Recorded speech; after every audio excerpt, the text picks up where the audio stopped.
This is Noah from Screen Print Exchange. I have a Nautilus Treadclimber TC5000 climber and walker.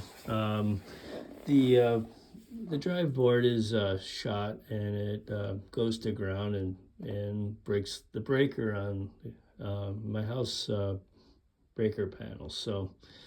So I work on a lot of machines until I can find a new one at a reasonable price, and I'm not going to send it in to get repaired. I'm just going to hook up a speed controller for a DC motor, and I have several. I often go to shops and repair equipment, so I'll have something like this to test it out, see if the motor is good or is the speed controller bad. So I hooked up a Dayton one. You can buy these on eBay, and you can used or whatever, and then you can just put it on here if you want. I'm not hooking it up to the on-off switch on the from here with the fuse, but I'm doing this all at my own risk. So this will be mounted to the left. I will not be able to have the control panel working. I'm just going to go by my own pace and everything. So, and the reed switch will not work, which measures the speed of the belt. And here's the one for the climber. It's right here. So if you wanted to use that. So I'm just going to show you how this works. I have an on-off switch on it. It's pretty loud, huh?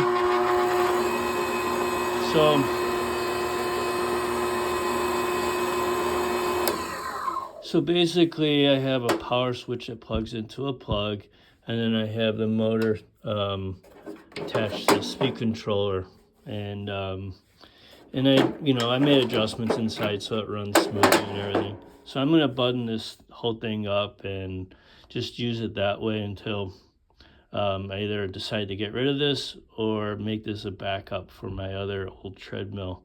So that's the video, and here's the workaround. I know that you can buy like a third-party control panel with a drive board to replace it. You can do that as well, but it's like $150.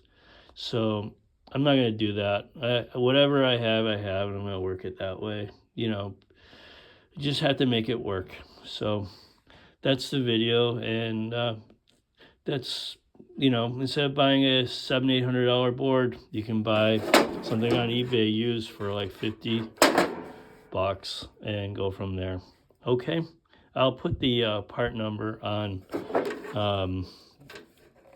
thing. It is a Dayton 4Z52 7H model. Okay, and it comes with the control panel and the circuit board. This is like 160 volts DC motor or something like that, but there are other configurations and stuff with other ones, and I think this is only a 2 horsepower, so it doesn't go that fast. This is mostly made for walking, not running. Once you get to higher ones, you can start running. So I'm not sure if this is going to even be a great machine or not, but we'll see. But this is the biggest fault, is the motor controller blows on this machine. So I'll talk to you later, and like this video. Bye.